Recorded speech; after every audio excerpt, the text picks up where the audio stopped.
사랑하는 성도 여러분, 그리고 하나님의 말씀을 사모하는 모든 분들께 주님의 이름으로 문안드립니다. 오늘 말씀을 나누기 전 잠시 우리의 마음을 모아 기도하는 시간을 갖겠습니다. 이 시간이 우리의 영혼을 울리는 귀한 깨달음의 순간이 되기를, 그리하여 하나님의 은혜가 여러분의 삶 가운데 강물처럼 흐르기를 소망합니다. 만약 오늘 메시지가 여러분의 마음에 와닿는다면 좋아요와 구독을 통해 이 은혜를 더 많은 이들과 함께 나누어 주십시오. 이 또한 하나님의 나라를 확장하는 귀한 사역이 될 것입니다. 이 채널을 통해 주님의 사랑을 전하는 모든 손길 위에 하나님의 축복이 가득하기를 기도합니다. 우리 인생에는 찰나의 순간이 영원처럼 느껴질 때가 있고, 영원과도 같은 시간이 한순간에 지나가 버리는 경험을 하기도 합니다. 오늘 우리는 바로 그 한순간의 힘에 대해 깊이 묵상해 보고자 합니다. 오늘 본문은 누가복음 4장입니다. 우리에게 아주 익숙한 이야기죠. 예수님께서 광야에서 40일 밤낮으로 금식하시고 시험 받으시는 장면입니다. 특별히 4장 5절 말씀을 주목해 보시길 바랍니다. 마귀는 예수님을 높은 산으로 이끌고 올라가 순식간에 천하만국을 보여주었습니다. 성경은 분명히 순식간에, 즉 찰나의 순간에 그 모든 것을 보여주었다고 기록합니다. 그리고 마귀는 예수님께 이렇게 말합니다. 이 모든 권위와 그 영광을 내가 당신에게 주겠소.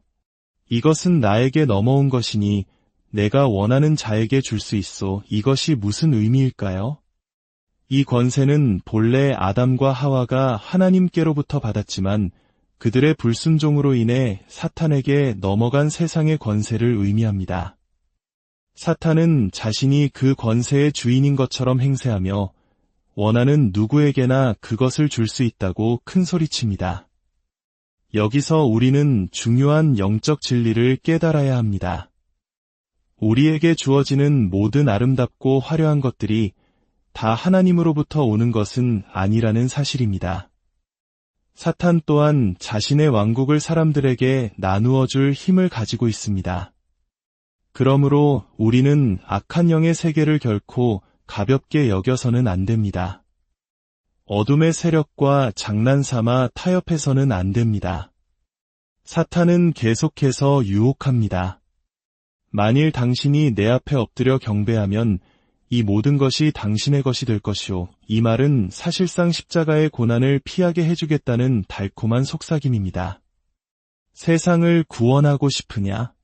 그렇다면 고통스러운 십자가의 길을 갈 필요 없다. 희생과 아픔, 죽음을 피하고 더 쉬운 길로 가라. 내가 그 모든 것을 너에게 주겠다. 이것이 바로 사탄의 전략입니다. 사탄은 언제나 더 적은 것으로 더 많은 것을 주겠다고 제안합니다. 더 적은 헌신, 더 적은 희생, 더 적은 거룩함으로 세상의 모든 부귀영화를 누리게 해주겠다고 말입니다. 만약 이 순간 예수님께서 사탄의 유혹에 예라고 답하셨다면 어떻게 되었을까요? 아브라함을 부르시고 모세를 통해 십계명을 주시며 4000년간 이어져 온 구약의 모든 언약과 하나님의 구원 계획이 한순간에 물거품이 되었을 것입니다. 인류의 모든 역사가 바로 이 찰나의 순간에 달려 있었던 것입니다. 우리 인생에도 우리의 미래를 결정짓는 순간들이 있습니다. 우리의 운명을 좌우하는 순간들이 있습니다. 단 한 번의 선택이 앞으로 다가올 수많은 날들의 색깔을 결정짓는 그런 순간 말입니다. 저는 사탄이 주는 미래를 원하지 않습니다. 저는 하나님께서 제게 허락하시는 그 미래를 원합니다. 하나님께서 예비하신 삶을 살기 원합니다. 예수님께서는 그 운명적인 순간에 단호한 결정을 내리셨고 그 결정이 인류의 모든 미래를 바꾸었습니다. 구약의 삼손 이야기를 떠올려 봅시다. 그는 40년 동안 나시린으로서의 서약을 지키며 이스라엘의 위대한 지도자로 살았습니다. 40년이라는 긴 세월 동안 그는 모든 이들에게 빛과 같은 존재였고 하나님께 헌신된 자의 강력한 증거였습니다. 그가 들릴라에게 고백했듯 그는 모태에서부터 하나님께 바쳐진 몸이었습니다. 술을 입에 대지 않고 머리에 삭도를 대지 않으며 죽은 것을 만지지 않는 엄격한 서약을 40년간 지켜왔습니다. 그는 하나님께 온전히 바쳐진 사람이었고 하나님은 그를 통해 놀라운 일을 행하셨습니다. 하지만 단 한 번 경계심을 푼 그 한순간에 모든 것이 무너져 내렸습니다. 40년의 세월이 단 한순간의 방심으로 인해 허물어졌습니다. 어쩌면 우리 중 일부는 지금 인생에서 가장 위험한 시기를 보내고 있는지도 모릅니다. 오랫동안 신앙생활을 해왔다는 익숙함이 오히려 우리를 방심하게 만들 수 있습니다. 40년의 믿음 생활도 경계하지 않는 한순간에 무너질 수 있다는 사실을 우리는 두려운 마음으로 기억해야 합니다. 주님은 오늘 우리에게 경고하십니다. 약해진 한순간의 희생양이 되지 말라고 말입니다. 당신의 세계를 바꾸는 데에는 단 한순간의 무너짐이면 충분하기 때문입니다. 삼손의 삶은 그 순간을 기점으로 완전히 뒤바뀌었습니다. 승리자에서 패배자로, 영웅에서 조롱거리로 전락했습니다. 하지만 이야기는 여기서 끝나지 않습니다. 이것이 바로 복음의 위대함입니다.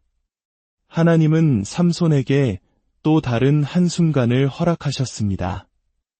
블레셋 사람들은 눈이 뽑히고 힘을 잃은 삼손을 다곤 신전으로 끌고 가 조롱거리로 삼았습니다. 쇠사슬에 묶인 그를 어린아이가 짐승처럼 끌고 신전으로 들어섰을 때 사람들은 그를 향해 야유를 퍼붓고 온갖 조롱을 했습니다. 바로 그 치욕의 순간 삼손은 자신을 이끌던 소년에게 말합니다. 나를 이 신전의 기둥으로 데려가다오. 그리고 그는 두 기둥에 손을 얹고 그의 인생을 바꿀 마지막 기도를 드립니다. 그는 기도했습니다. 하나님은 실패한 그에게 기도할 또 다른 순간을 주셨습니다. 원수는 이제 모든 것이 끝났다고 생각했을 것입니다. 내 인생은 실패로 끝났고 남은 생은 수치와 고통 속에서 살게 될 것이라고 속삭였을 것입니다. 하지만 아닙니다. 오늘 이 말씀을 듣는 여러분, 하나님은 여러분에게도 또 다른 순간을 주십니다. 그 시작은 바로 기도입니다. 삼손은 이렇게 기도했습니다. 주 여호와여, 구하옵나니 저를 기억하소서. 하나님이여, 구하옵나니 이번만 나를 강하게 하사 그는 과거의 영광을 기억해달라고 단 한 번만 더 그 힘을 느껴보게 해달라고 간절히 부르짖었습니다. 놀랍게도 히브리서 11장 믿음의 영웅들을 나열하는 믿음의 명예의 전당에 삼손의 이름이 아브라함, 모세와 같은 위대한 인물들과 함께 기록되어 있습니다. 우리는 누군가 실패하고 넘어지면 쉽게 그를 판단하고 지워버리지만 하나님은 다르십니다. 그가 기도하고 회개했던 그 한순간 하나님은 그의 이름을 믿음의 역사에 깊이 새겨 넣으셨습니다. 하나님은 오늘 당신에게 희망을 주시기 원합니다. 바로 지금 이곳에 당신을 위한 또 다른 순간이 예비되어 있습니다. 오늘이 바로 구원의 날이요, 지금이 바로 은혜 받을 만한 때입니다. 다윗 왕 역시 그만의 순간이 있었습니다.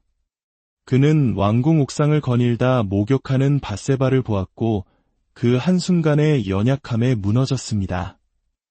그릇된 결정은 결국 간음과 살인이라는 끔찍한 죄로 이어졌습니다. 시편 38편을 보면 그 한순간의 죄가 다윗에게 2년이라는 기나긴 고통의 시간을 가져왔음을 알 수 있습니다. 그의 눈은 밤새도록 강물처럼 눈물을 흘렸고 가정은 풍비박산이 났으며 그의 건강마저 쇠약해졌습니다. 그러나 사무엘하 12장에서 나단 선지자가 찾아와 그의 죄를 지적했을 때 또 다른 결정적인 순간이 찾아옵니다. 나단이 당신이 바로 그 사람이라 라고 외쳤을 때 다윗은 즉시 내가 여호와께 죄를 범하였노라 라고 고백합니다. 놀라운 것은 바로 그 다음 구절입니다. 나단은 곧바로 여호와께서도 당신의 죄를 사하셨나니 당신이 죽지 아니하리라고 선포합니다.